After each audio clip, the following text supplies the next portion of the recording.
Hello viewers, welcome to Add-on. Our question is, a coil having a resistance of 30 ohm and inductance of 0.05 Henry is connected in series with a capacitor of 100 microfarad. The whole circuit has been connected to a single phase 230 volt 50 Hz supply. Calculate impedance, current, power factor, power and apparent power of the circuit. So हमें एक coil given है जिसका resistance 30 ohm है, coil of 30 ohm and inductance of 0.05 Henry, जिसे एक series capacitance से connect किया गया है और वोल्टेज सोर्स अप्लाई किया गया है of 230 volt 50 hertz. R is 30 ohm, L is 0.05 henry and capacitance की वैल्यू है 100 माइक्रोफेराड. सो हमें इम्पिडेंस फाइंड करना है सबसे पहले, उसके बाद current. So impedance is R plus J XL minus XC. तो सबसे पहले हम एक्सएल फाइंड करेंगे. XL is omega L, omega is 2 pi F L. So XL is equals to 2 pi F is 50 hertz and L is 0.05 hertz 0 henry. So XL will be, XL हमारा होगा 15.7 ohm. उसके बाद हम XC find करेंगे. XC का formula होता है 1 omega C which is equals to 1/2 pi F C. So values put करेंगे. 1/2 pi F is 50 hertz and C is 100 microfarad. So 100 micro is 10 to the power -6. So हमें XC मिलेगा यहाँ से. XC is equals to 31.83. XL और XC हम update कर चुके हैं इस, तो हम इम्पिडेंस फाइंड कर लेंगे. सो वी नो दैट कि impedance is equals to R plus J XL minus XC होता है. So R is equals to 30 ohm plus J XL is 15.7 minus is 31.83. So इसे हम पोलर फॉर्म में लिखेंगे. सो polar form में इसकी value होगी 34.06 at angle of -28.26 degree Om.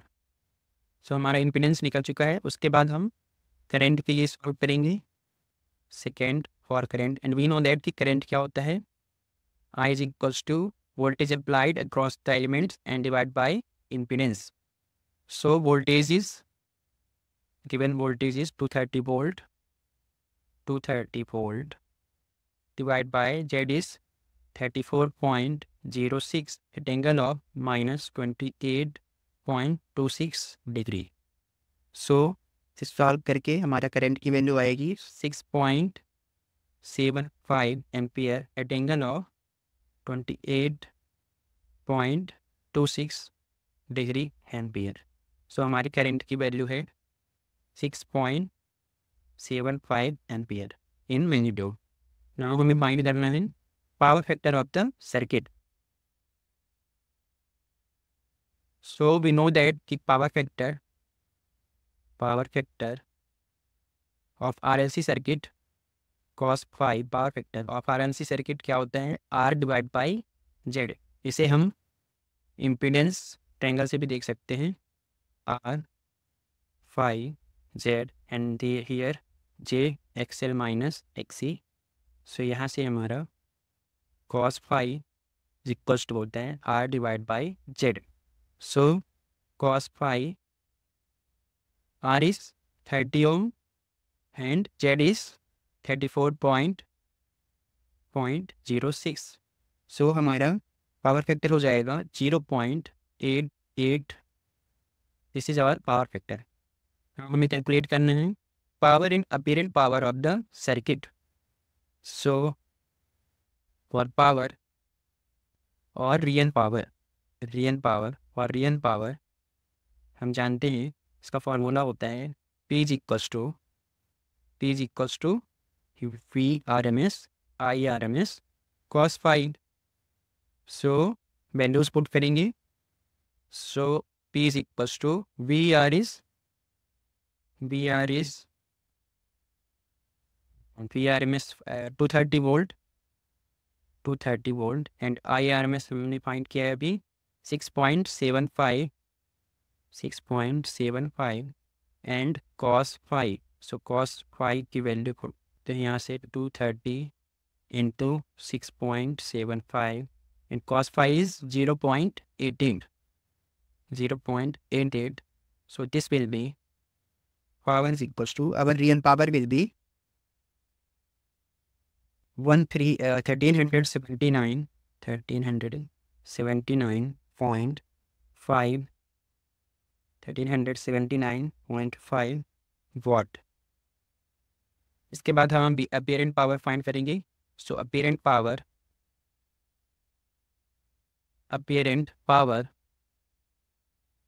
S is equals to V into I. So S is equals to हो जाएगा V is 230 volt and I is 6.75 ampere. So हमारी अपीरेंट पावर की value हो जाएगी 1552.5 VA voltage ampere. Apparent power is represented in voltage ampere and real power is represented in watt. Its unit is watt. So यहाँ पर हमने सारे calculations कर लिए हैं. Thank you.